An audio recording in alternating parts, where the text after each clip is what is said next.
Ascoli Siena, come vi ho anticipato, è terminata 3-2 per i marchigiani. Oggi il Cittadella ha battuto il Crotone 1-0, Livorno Piacenza è finita 1-0, Novara Frosinone 2-1, l'Empoli ha battuto il Portogruaro 1-0 in casa proprio del Portogruaro, mentre il Padova ha piegato il Sassuolo 1-0, Torino Triestina è finita 2-0, Varese Modena 3-0, Vicenza Pescara 2-2. Domani alle 15 scendono in campo Grosseto e Reggina, mentre lunedì il posticipo alle 20:45 sarà tra Albino Leffe e Atalanta. E allora guardiamo insieme la classifica aggiornata con i risultati di oggi. Atalanta e Siena appaiate a 74 punti in testa, già promosse in Serie A. Novara e Varese, vedete, 67 e 65 punti sono numeri che assicurano a queste due squadre l'accesso ai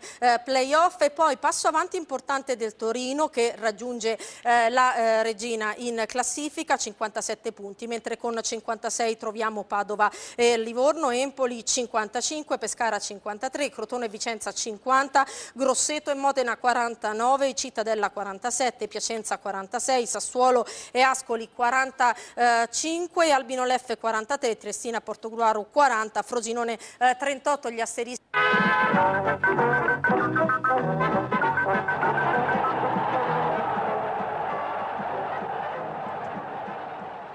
Il Pescara deve solo vincere per continuare la rincorsa ai playoff. Il Vicenza è in caduta libera e arriva da 3 sconfitte consecutive. Primo tempo a ritmi blandi, pericoloso il Pescara, tiro cross di Gessa, Russo ci arriva ma la palla finisce a Sansovini, deviazione con la coscia e pallone a lato.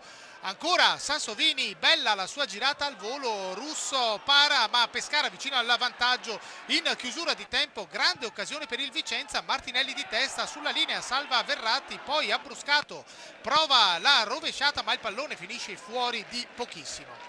La ripresa subito, Vicenza in vantaggio, bel triangolo, Rigoni Abbruscato, il pallonetto dell'attaccante su Pinna in uscita, palla che colpisce la parte bassa della traversa e supera la linea di porta, regolare il 17° gol del centravanti vicentino.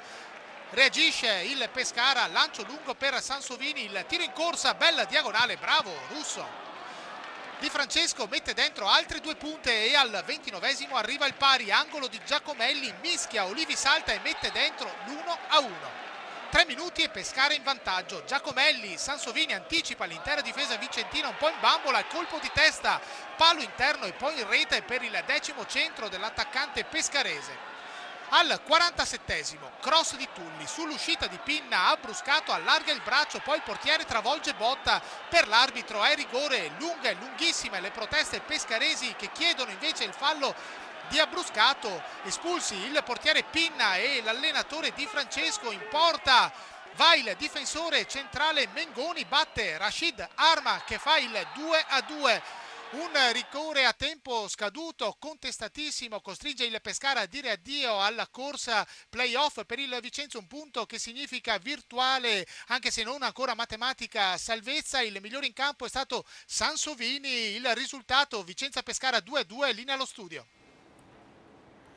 Aldo Dolcetti, un sogno svanito sul più bello quello del Pescara, perché poi sembrava proprio che fosse riuscito a portare a casa questa vittoria. Il 2-2 è arrivato sul filo di lana. Sì, rigore allo scadere, segnato da Arma, un gol per questo ragazzo. Fatto sta che il Pescara ha buttato via le possibilità in qualche modo di seguire il percorso delle altre concorrenti che oggi hanno tutte più o meno vinto, per cui è un peccato per questa squadra perché ha dimostrato in questo campionato da neopromossa di voler assolutamente battagliare, una squadra quadrata e intensa. Non è finito niente, però è chiaro che questo pareggio limita un po' le possibilità. Dici qualcosa di questo giocatore che tu conosci molto bene, è stato tuo centravanti alla spalla, Arma? Ma è un ragazzo che da 2 anni che in realtà sta facendo molto poco, forse ha fatto troppo presto il passo nella cadetteria, forse doveva fare ancora esperienza in prima divisione per poi andare molto più pimpante e pronto in questa categoria che non è semplice. È finita nella confusione, Vincenzo, con Di Francesco che è stato anche espulso, insomma tanto nervosismo perché poi un po' la sensazione che questo obiettivo sia sfumato c'è ed è una sensazione reale. Potrebbe arrivare a 59 punti il Pescara e ne ha troppe davanti che dovrebbero sbagliare partite. Capisco Di Francesco perché il Pescara quest'anno ha giocato un ottimo calcio con un grande pubblico, quindi avrebbe meritato la promozione per quello che ha fatto in campo, per quello che si è visto. Purtroppo c'è chi va meglio.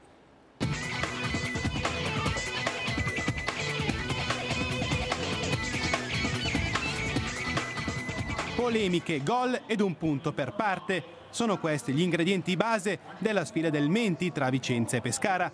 Una partita che scrive la parola fine sulle ambizioni play-off degli ospiti, mentre regala ai veneti il primo punto interno dopo 3 sconfitte consecutive. È la squadra di Maran la prima a scuotersi, cercando di trovare già in avvio la possibilità di far male agli avversari.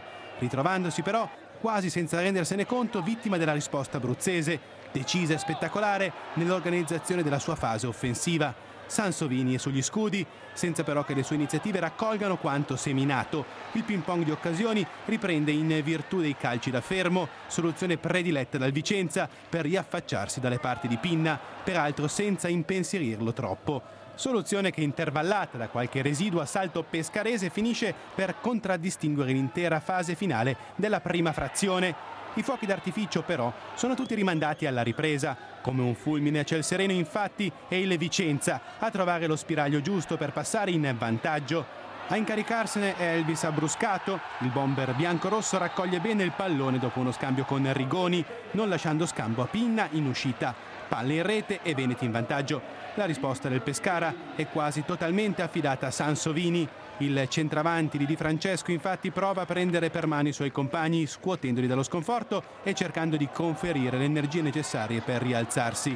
La missione è decisamente compiuta. È Samuele Olivi a centrare il pareggio alla prima occasione successiva a quella del suo centravanti, sfruttando al meglio una clamorosa indecisione di Russo seguita ad un corner. La carambola favorisce il centrocampista degli abruzzesi, permettendo ai biancazzurri di riagguantare il risultato. La svolta positiva che ne segue fa trarre decisi benefici anche alla successiva iniziativa degli uomini di Di Francesco, che sfruttando l'onda dell'entusiasmo riescono addirittura a ribaltare il risultato. A trovare il vantaggio è meritatamente Sansovini, che corona la sua buona prestazione con il tuffo di testa che condanna Russo alla resa. Il Vicenza è però lesto ad assorbire il colpo, riversandosi in attacco alla ricerca del pareggio. Un proposito che viene però raggiunto solamente con la decisiva e clamorosa collaborazione di Candussio.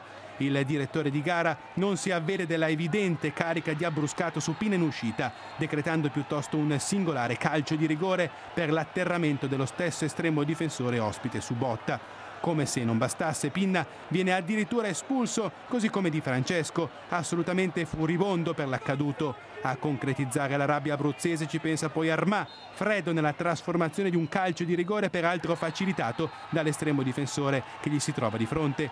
Mengoni si improvvisa portiere ma è costretto alla resa, palle in rete e play-off decisamente più lontani.